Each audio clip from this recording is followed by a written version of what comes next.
hear from a little bit later.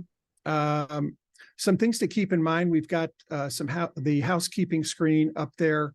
A number of people have asked us if they can get a recording of the webinar. Absolutely. We're going to be sending out an email after this is done, which will explain how you can get a link to the recording. And please note numbers 2 and 4 there. Please mute yourself unless you're talking during one of the Q&A breaks. We have 2 Q&A breaks. And if you wish to submit a question, please do it through the chat feature at the bottom of your Zoom screen. So thank you. We are in season 2 of our podcast and webinar series. Season 1 dealt with the causes of trauma and the manifestations of trauma, how trauma shows up in schools, with kids, with educators. In season 2, we're looking at how school leaders and thought leaders are trying to support mental health and well-being of their staff and students. And one of those thought leaders, we're very pleased today, is Michelle Trujillo. Michelle is above all a loving mom and spouse, as you can see in this picture. She is a former teacher and principal, and she is the co-founder of the Center for Learning and Wellbeing. She is a prolific author and a much in-demand speaker and workshop facilitator. And not surprising, she was named Nevada's 2016 Innovative Educator of the Year. We had done a previous podcast episode with Michelle, and one of the things that really impressed me during that interview was how much she relies on her interactions with educators to shape her thinking and to shape her message. And that's going to be very evident today in what she's talking about. So, Michelle, welcome, and thank you for being here. Oh, Jeff, thank you so much for having me. It is certainly my honor. I'm grateful to be in the room with you again. And Cynthia, I am so grateful for your reminder as to where we are in the world today and some of the concerns that are certainly on all of our hearts. It's important to acknowledge that before we start our time together today. So thank you. Thank you both. And thank you all for being here. I do want to invite you, if possible, and Mary Laura, if I have your name correct, I think you've already done it, but please turn on your video cameras, because as much as this is a webinar, I would like to have the opportunity to look at one another, to be able to connect with one another as if we are in person, though realizing that we are in the virtual world. So Jenny, thank you so much. Those of you that are able to do so, I would love to see your faces. And I do have my slides up, but I also have gallery view up so that I can see each and every one of you. Jeff is absolutely right. Although I spent the majority of my career and my experience was in the classroom with students, their families, educators, as a teacher and as a high school administrator, primarily in the realm of alternative education. Today, I spend a majority of my time working across the nation with educators. And I want to begin with this slide because even pre-pandemic, when I think about our topic today, educator well-being, I go back to even before the pandemic. I was out working with educators, and so often they would say things like, gosh, we are seeing more behaviors at younger ages than ever before. We are overwhelmed. We've got too much on our plates. And so I think about this wave, and then I think about educators feeling that way, and then the pandemic comes and it shifts everything for us.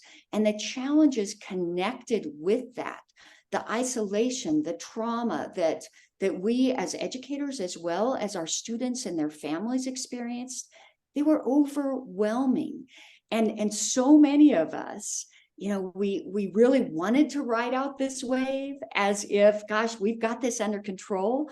But so often, I believe, we felt much like this. I don't know about you. I see a head nod there, but I don't know about you.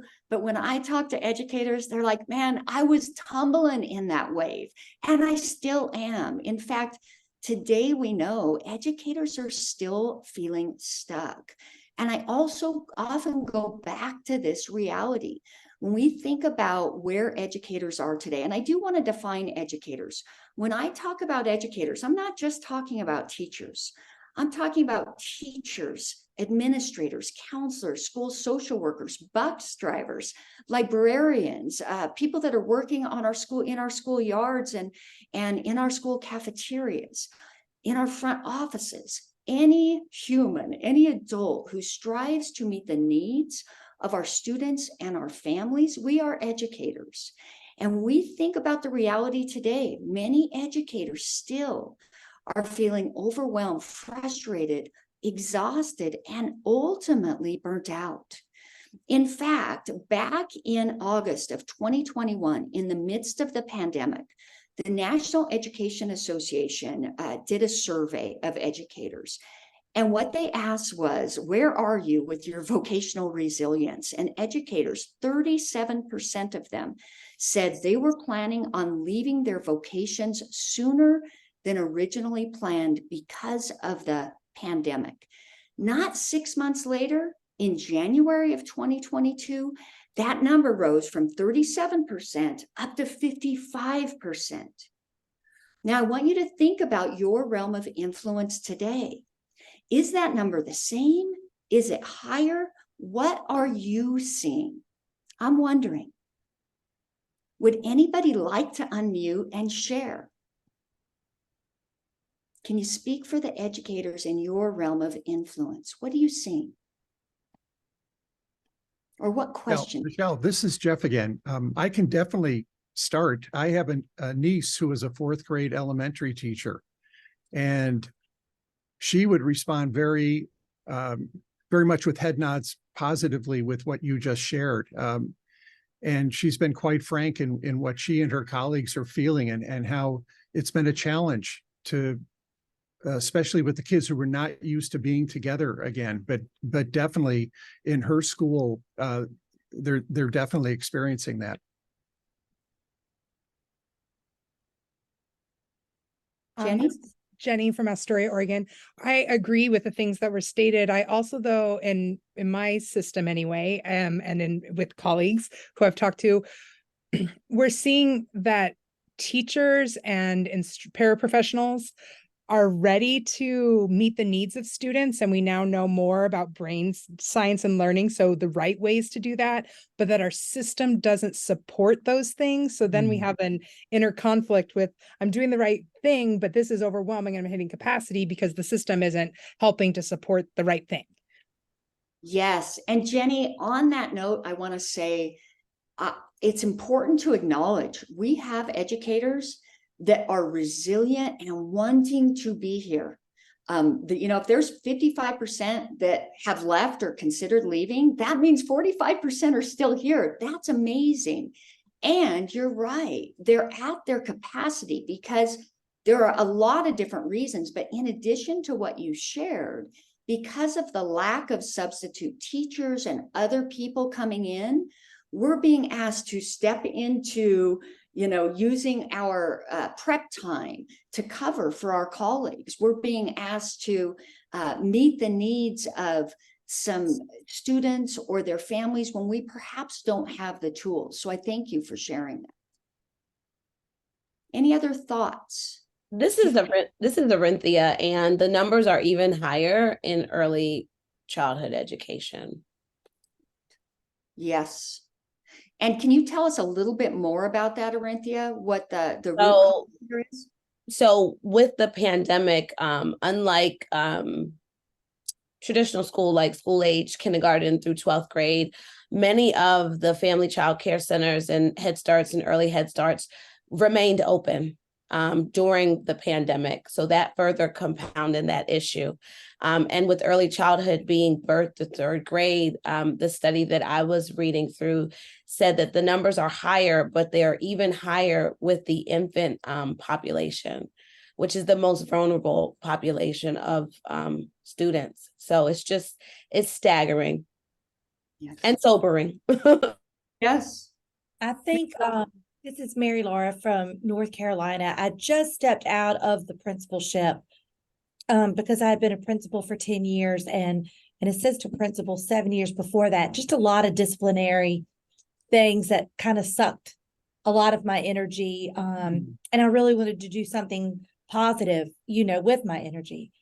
But as principal, what I've noticed is kind of the mentality also of some of the teachers, like looking more for better money.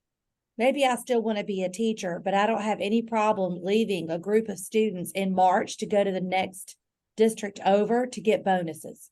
So, when you come from a rural area where the money is not as beautiful and shiny, we lose a lot of teachers for that. Like if I'm going to stay in it, I need to be paid more. And then, I also see, like I had a kindergarten teacher who was a preschool teacher and came in kindergarten, and she resigned after a couple of months saying, this is not what I thought teaching was. I thought that I would teach and I would go home.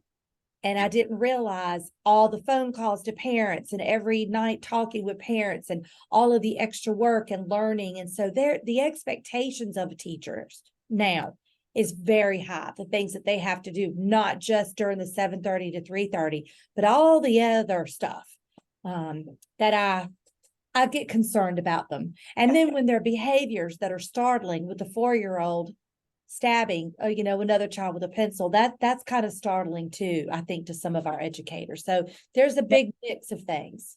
Yes, Mary Laura, you bring up such good points. And I think you hit on a couple things that cause additional challenge or stress for our educators.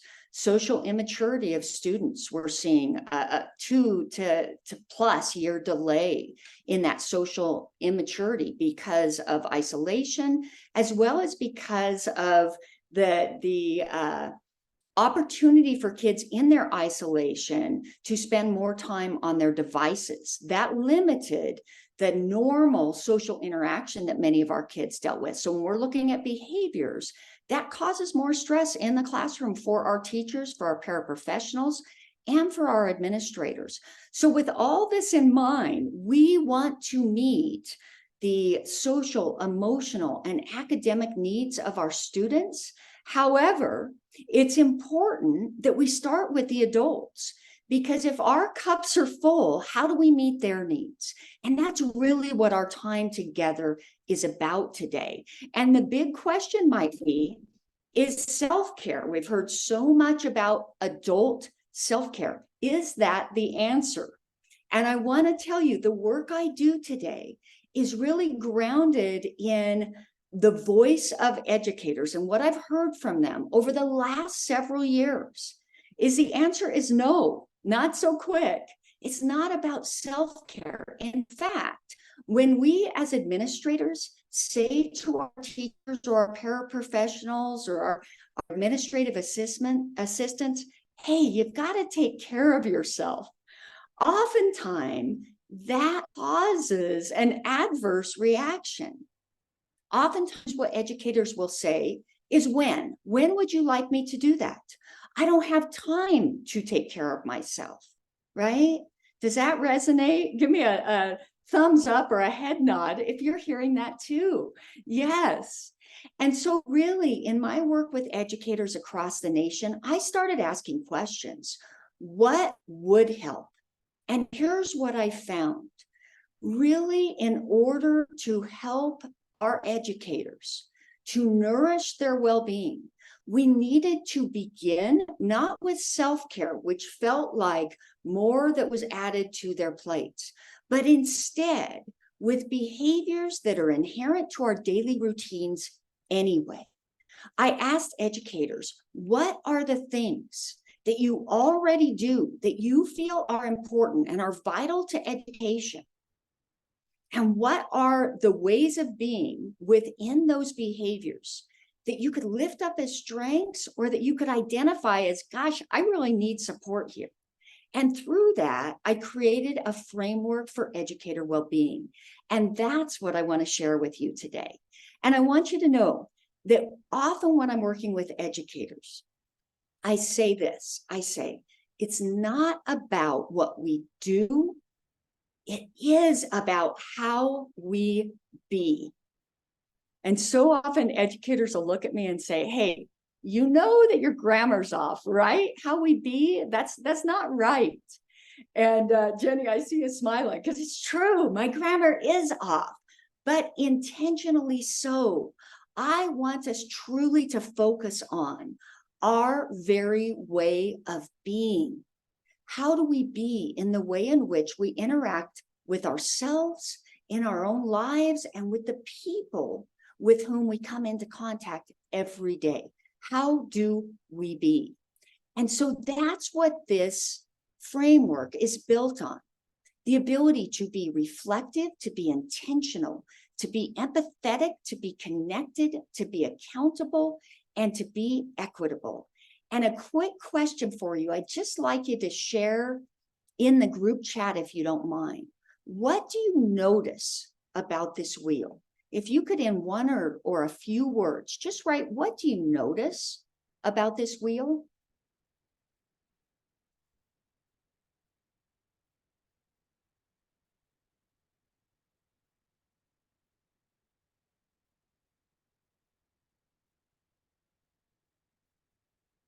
SEL throughout, and it's a puzzle. It's interconnected.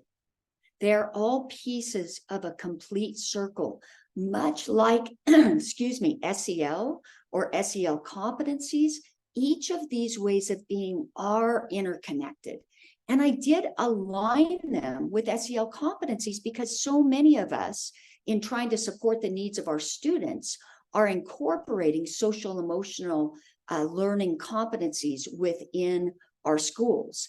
Now, I felt that the framework was more important than what some people refer to as adult SEL, because so often our educators disconnect from SEL for themselves because they feel that it is something for their students, or they connect it with a program or a curriculum. And there's great curriculum out there to support SEL, but really we have to start with our way of being.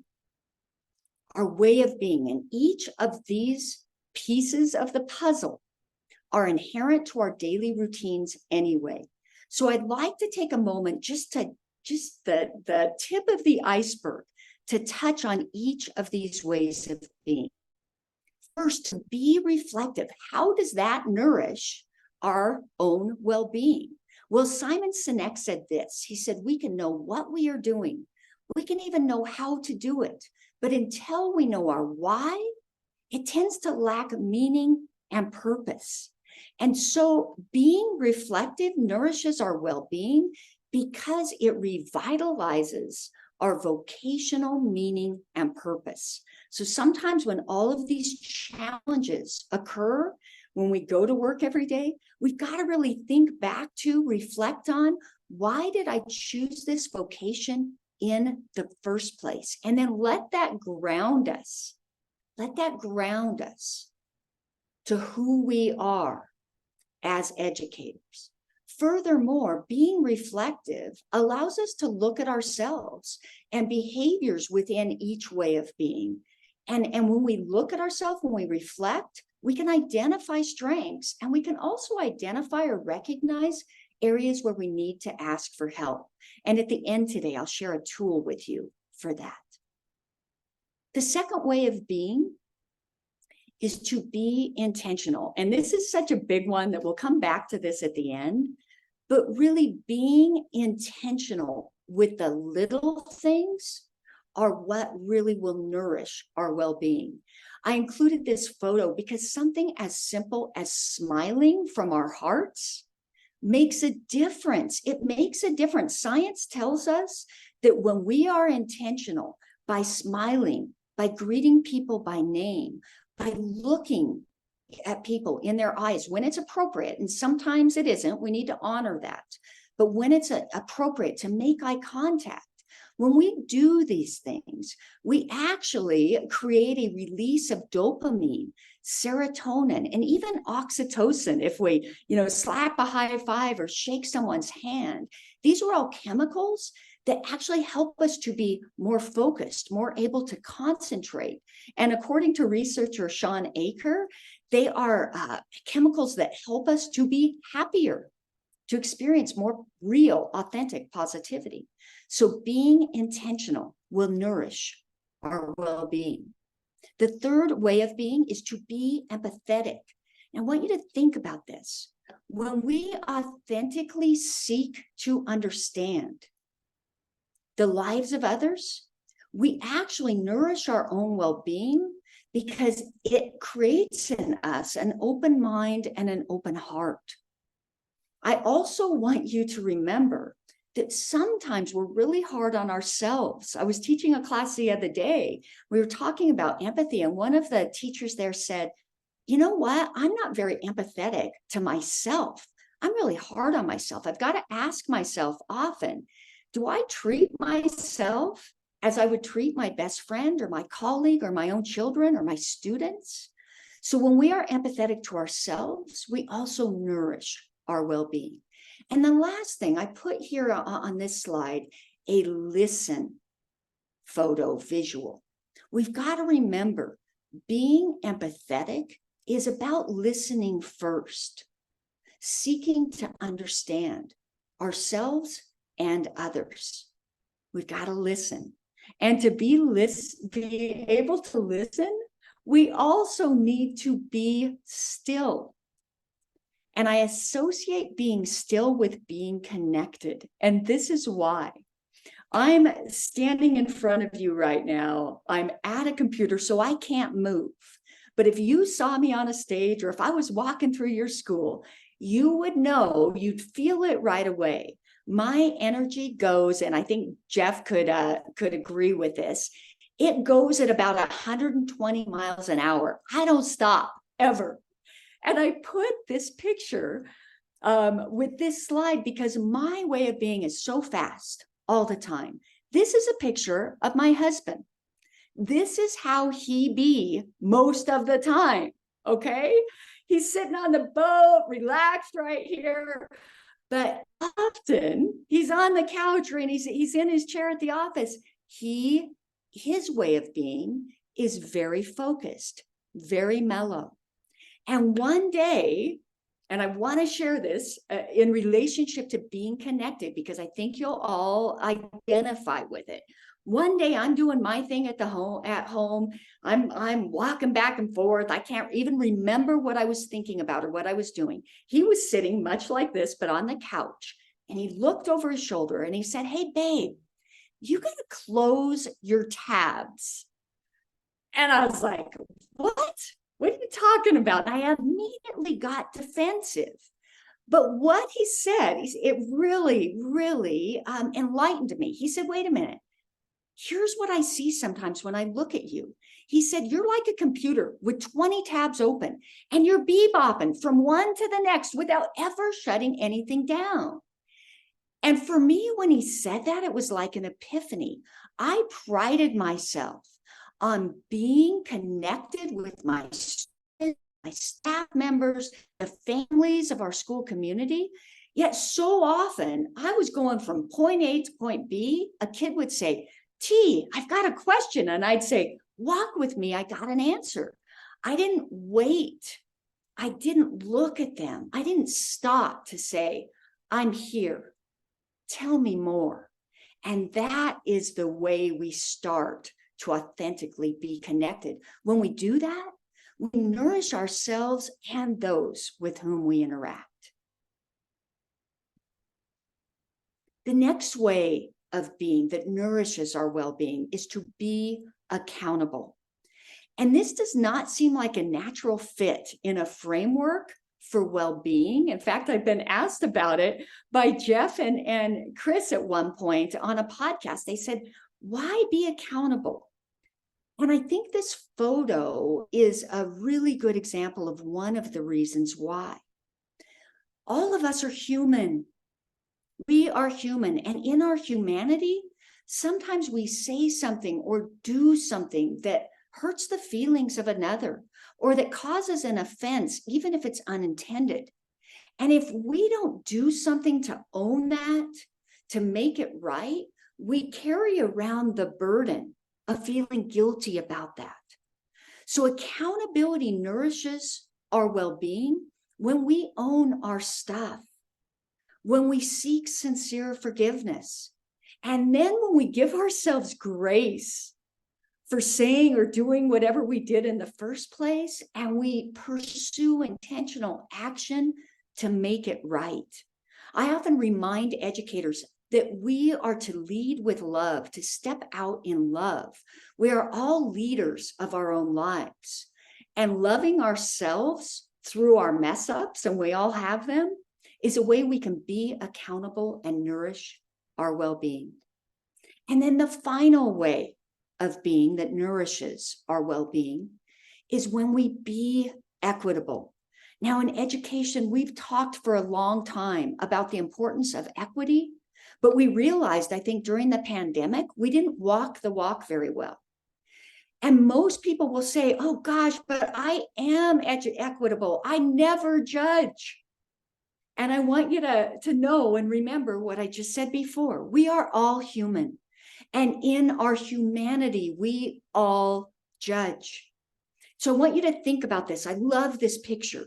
If we were all, and wherever you are, do this with me. If we were all to look through a kaleidoscope, and we can do this with our fist, make a very small circle, put one hand over one of our eyes, and don't move our head, but look through this circle.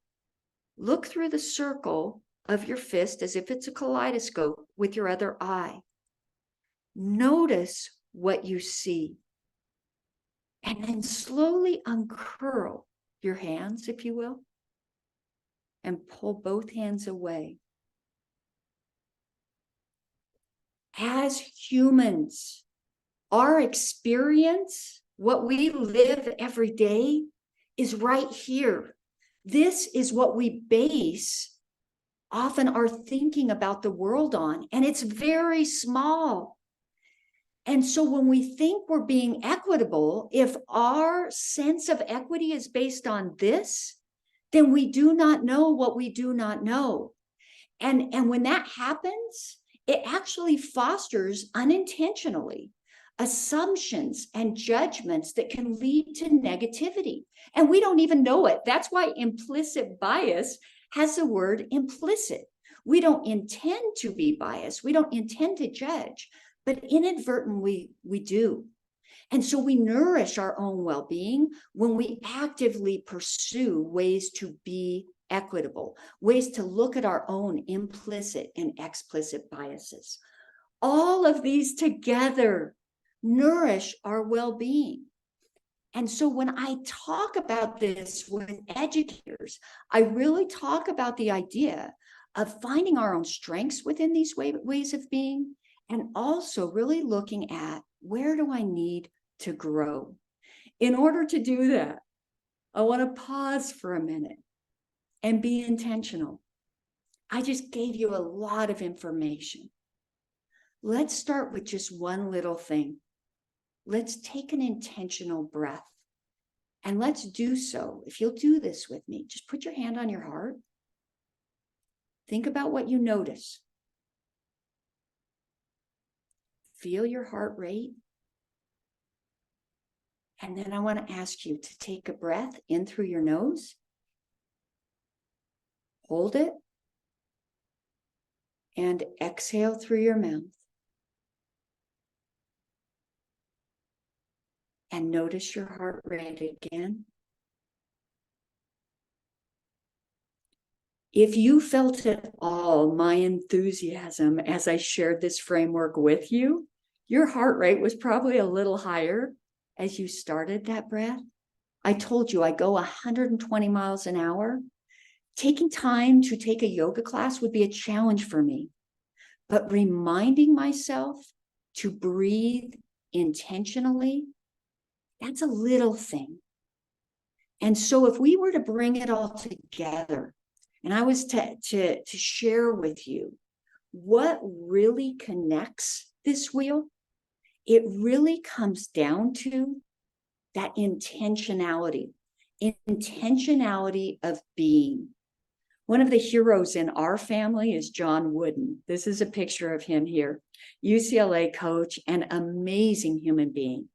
And he used to often say to his athletes, don't let what you cannot do interfere with what you can.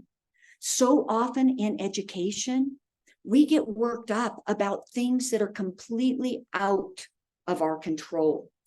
I want to ask you to think about things within your realm of control.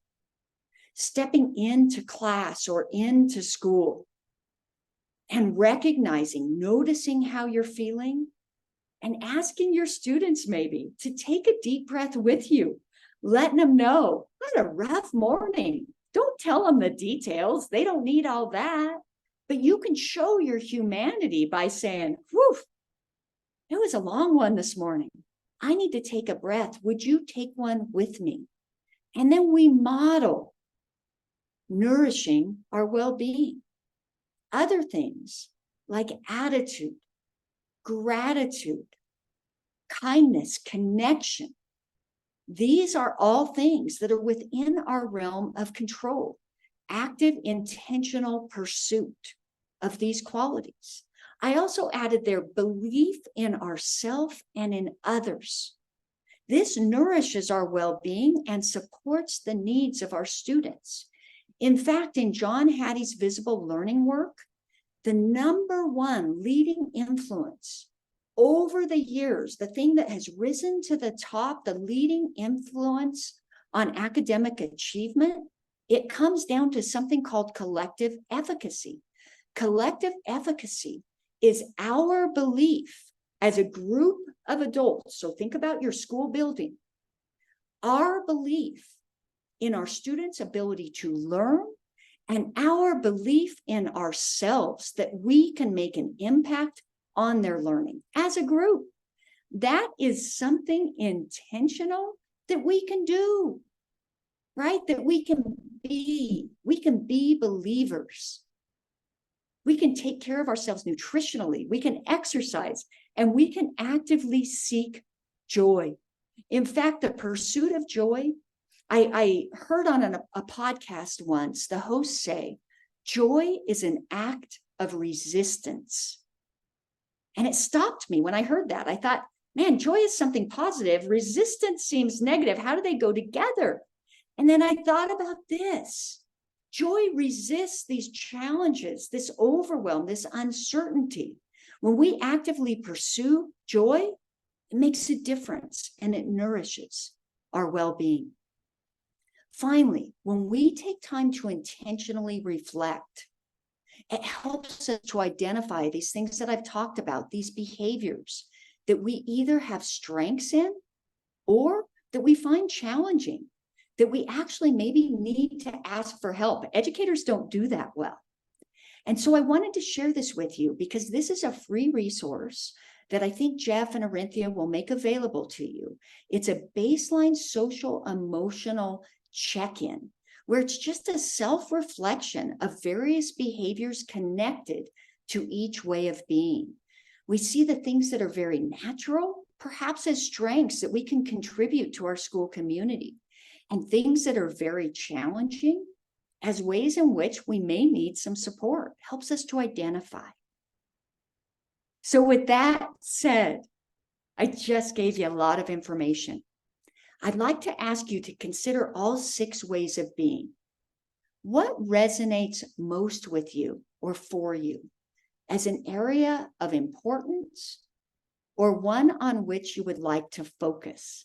And if you'd like to share why, I'd love to hear that as well. Feel free to share out in the group chat, or if you want to unmute yourself, you can do that as well, although I am conscientious of time. So I'll leave that in Jeff and Arinthia's hands.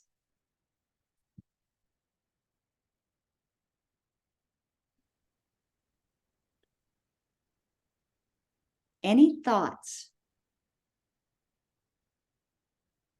I mean, I have so many.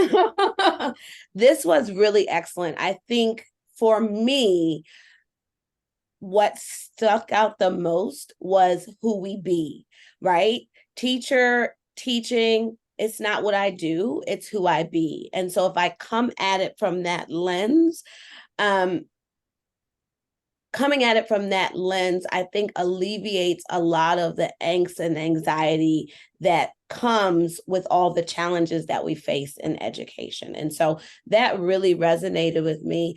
I just wanted to see if you can speak to how you deal with, or how we can deal with the flood of negativity, the flood of emotions, because all of this is wonderful. But if I come in and this kid is screaming and this kid is, hitting, and then my boss, the principal just gave me 5,000 more things on my desk, it's really hard to focus in on everything you've talked about when in the midst of chaos. So my question is, how do you tap into all of this in real time in chaotic situations? Oh, I love that question, Aranthia. And let me first say this. There is not a magic answer that's going to work absolutely in every moment. We have to take it moment by moment. So let's be realistic about that.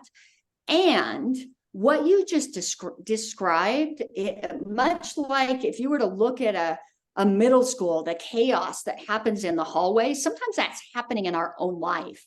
And that chaos really is dysregulation.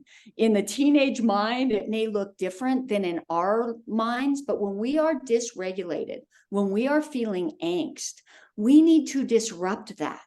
So I was very serious when I said, if I've had a morning like that, I'm going to step in front of my students and I'm going to say, I need to take a moment to take a breath. Will you take one with me? So that intentional breathing, just a few seconds can make a difference. Furthermore, something as simple as, and teachers, if there are teachers on this call, actually, I know there are some of you do this very well. Some of us as educators do it well in the beginning of the year, but following through is more challenging.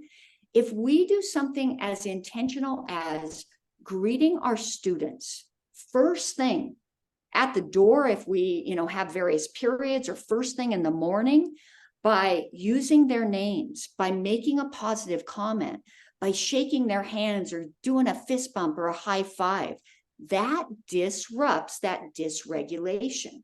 So we have more control than we think we do. The reason I talk about the way we be is present tense. How do I be? So we've got to stay in the present. The angst lives out there. Not to say goal setting to, organize ourselves isn't a negative thing. It's very positive. But let's focus first on the moment. How do I be in this moment? As educators, we know how to scaffold. Let's scaffold down. Start with one small thing. I was doing a training earlier this week. We were talking about learning to regulate your emotions, because we can't control what other people do, but we can at least try and be mindful of how we react. And I don't think that that's just children, that is adults as well. And I suggested to them to get one of those really big emotional wheels, like you see them all over the place. And then for morning meetings, just kind of talk about how you're feeling that day and why you're feeling that way, and kind of teach even ourselves that having an emotion is all right. I think sometimes we just feel like we have to be stoic and perfect and we can't feel anything and don't mess up my lesson. So, I definitely think that we have a lot of work to do as a society to name the emotion that we have, but also to own it and be okay with it. And then hopefully we can work ourselves out of the negative feelings and try to move towards the positive. Mary Laura, so often people use emotional charts intending it for it to be positive. But what we tend to do is we connect color like red with emotions like anger. And then all of a sudden, emotions that you're saying, and you are absolutely correct, we need to name them and own them as okay. Emotions that are okay because they just are. Emotions are. We associate them with good or bad. And so I want to piggyback on what you just said and remind us that emotions are normal. And what is normal? But emotions are something that are part of being human. And the reason it's important to identify them is because the emotions that we're feeling are either going to set us up to be able to engage in teaching and learning, or they're going to set us up to be disrupted and unable to engage. So the reason it's important to identify them is so that we can solution seek around managing our emotions so that we can create a culture or a climate at school where learning can actually happen, and so that we can support one another as needed. So I'm so grateful that you brought that up. That was really, really good that you brought that up. And I think it's so important. There's this big push for social emotional learning amongst students, but I think we need to push that amongst adults, because just like you cannot control time, you cannot control your emotions. You can manage them. You can control your reactions and your responses, but too often we get to trying to control reactions and responses without acknowledging it and accepting our emotions, which is primary. And like you said, we often are labeling emotions as good or bad. And we know emotions just are. They're neither good nor bad. They just are. And you cannot control them, just like you cannot control the time, but you have to manage them. And I think what is so key about what your work is, it's getting back to the being. We are human beings. We have to sit in who we be, and who we be is emotional, and who we be is sometimes happy, and who we be is sometimes angry and sometimes sad. And that's okay. It's like sit in that being. And I think for me, when you asked which one of the wheels, which part do you want to work on? It's that being connected, because we think we're connected because we have 5 million tabs open and are on social media page hopping, but we really aren't connecting. We're so connected that we're actually disconnected from humanity. You know what I mean? So this was really, really good. And Mary Laura, that was excellent response. Do I have time to speak to being connected real quick, Arinthia? Absolutely. Okay. Absolutely.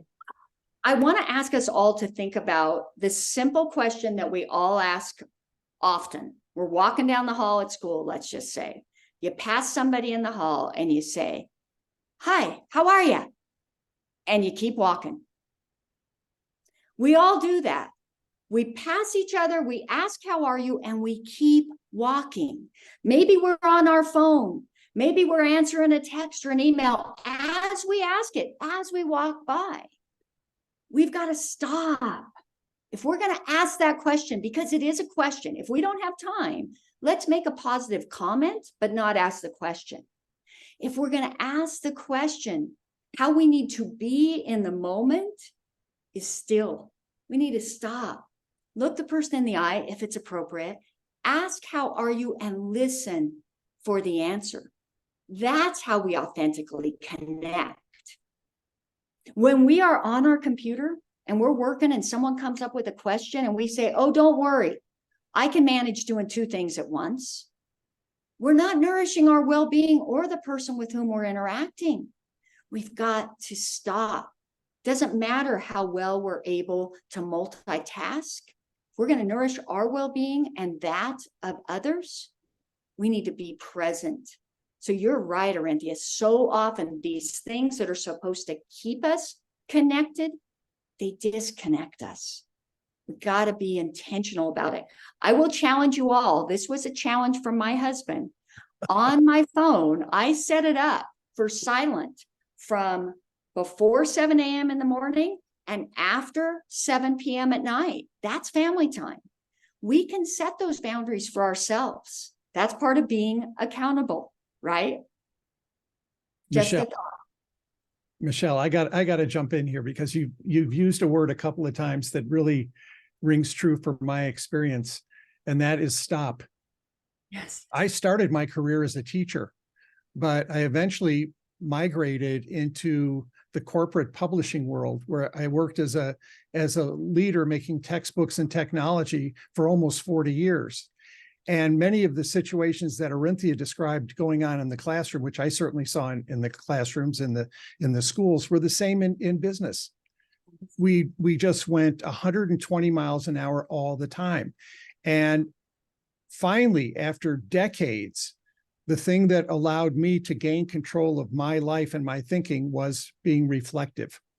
I had to have that self-awareness before I could get self-management, before I could get social awareness and relationship skills. That's just me personally. And once I learned to pause and to step back and to listen to myself and to others, things really started to fall into place for me as a leader. So it feels counterintuitive.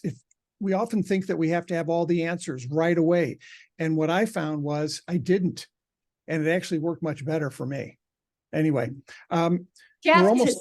to say that out loud is important. To say, I don't have all the answers. Oh, Let me absolutely. take time to think. Yeah, that's Yeah. beautiful. Vulnerability. And we want to invite people to stay with us if they've got questions or comments, as we start to wrap up here.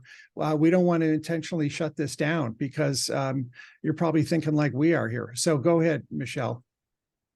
Yeah, I just want to thank you all. I want to open it up for any questions. I know we have a little bit of time, and Arinthia, I know you have a few things you also need to share. I want to draw your attention, though, to this slide, because if you're interested in connecting with me and asking any follow-up questions after today, that scan code right there will take you to my, I have to say, temporary website. I'm in the process of reworking my website, but it'll take you to my website, to my books, and to a contact opportunity with me.